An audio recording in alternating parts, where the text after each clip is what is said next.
Hey everyone, and welcome to The Explainer. So today, we are unpacking a really powerful documentary, one that details the intense and frankly unprecedented political and cultural polarization currently gripping the United States.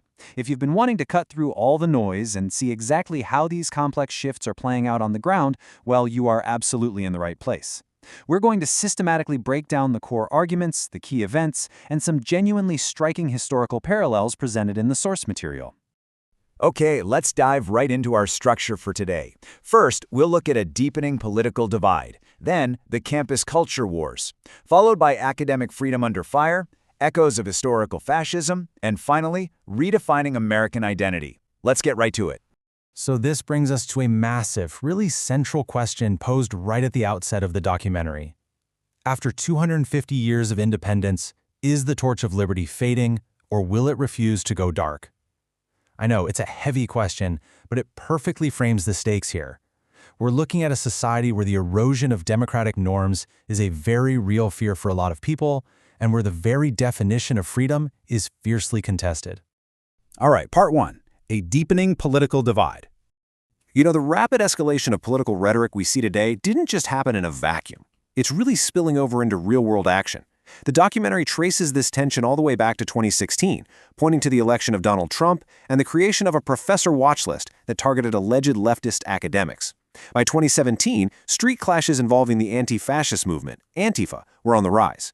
But the absolute catalyst? That hit in September 2025, when Charlie Kirk, the founder of the right-wing youth organization Turning Point USA, was fatally shot. This assassination sent shockwaves, literally massive shockwaves through the country, and it led the president to officially label Antifa a domestic terror group just a month later. And man, the immediate fallout from that was severe. During a White House roundtable, right-wing influencer Jack Posobiec stated plainly, "We are at war. It's a political war. A war demands warriors." The documentary shows us how the MAGA movement viewed the assassination of Charlie Kirk not just as a tragedy, but as an urgent call to action. It mobilized them to push back incredibly forcefully against what they termed the violent left. Moving on to part two, the campus culture wars. Now you might be wondering, where exactly are these national conflicts playing out, while college campuses quickly became ground zero?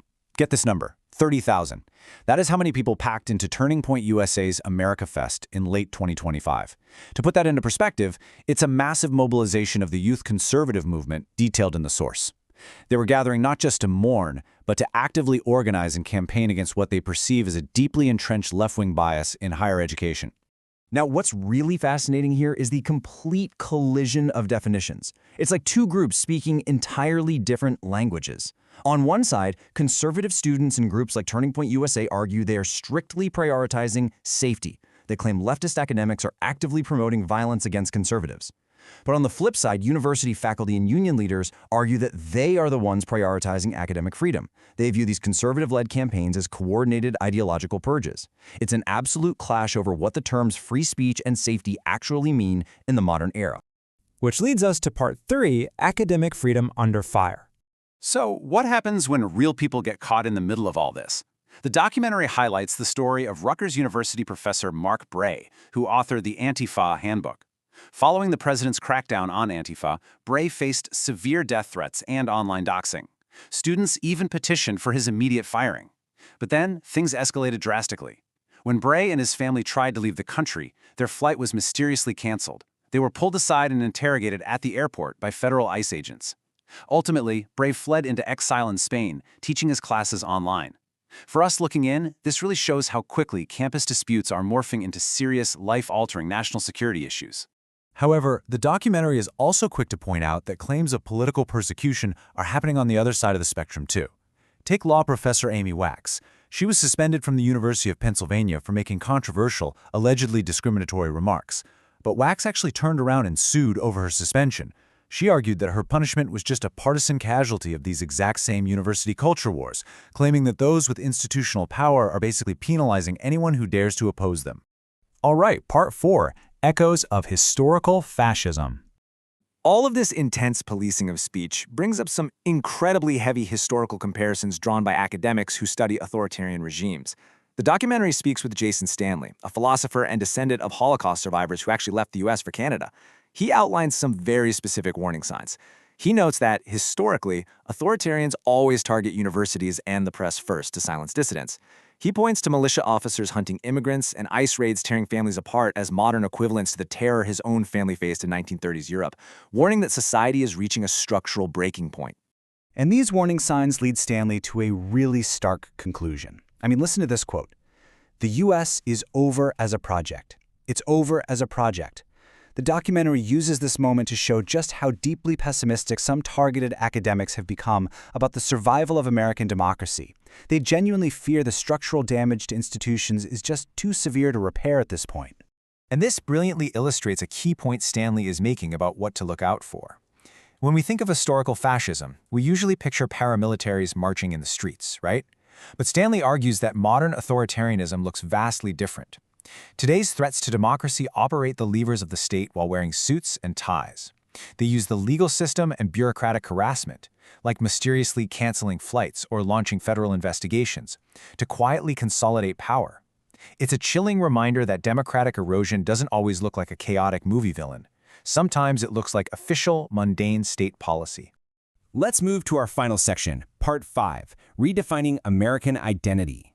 Because ultimately, all of these campus clashes and political battles, they're funneling into one massive fight over what it actually means to be an American today. Central to this is the concept of America First. As defined by the movements highlighted in the documentary, this is a domestic political philosophy that prioritizes strict national borders, and it's frequently aligned with preserving Eurocentric values and Christian nationalism. The attendees at events like America Fest fiercely argue that they must protect this specific identity from foreign influences that they believe are completely incompatible with Western society. So we are left with this immense, glaring gap between two completely competing visions of the country. On one hand, you have the more global view, the traditional idea of America as a nation of immigrants, defined by freedom, diversity, and offering a safe haven. But on the other hand, you have this rising nationalist vision, a technologically advanced, Eurocentric, and Christian nation that heavily restricts immigration and focuses strictly on its own borders. It is the profound, heartbreaking distance between immigrant families hiding in fear of ICE raids and the attendees of America Fest celebrating strict nationalism. Which brings us to a deeply provocative question posed at the end of the documentary. What does the American flag represent today? Does it still stand for the defeat of fascism and the promise of a free, diverse republic, or, in the midst of this intense, grinding culture war, has its meaning fundamentally changed to represent a closed, nationalist project? It's a heavy question that the source material leaves hanging in the air, and honestly, it's one I really want you to take away and chew on today. Thank you so much for joining me on this explainer, and for seeking to understand the deep currents shaping our world. Keep learning, stay curious, and I'll catch you next time.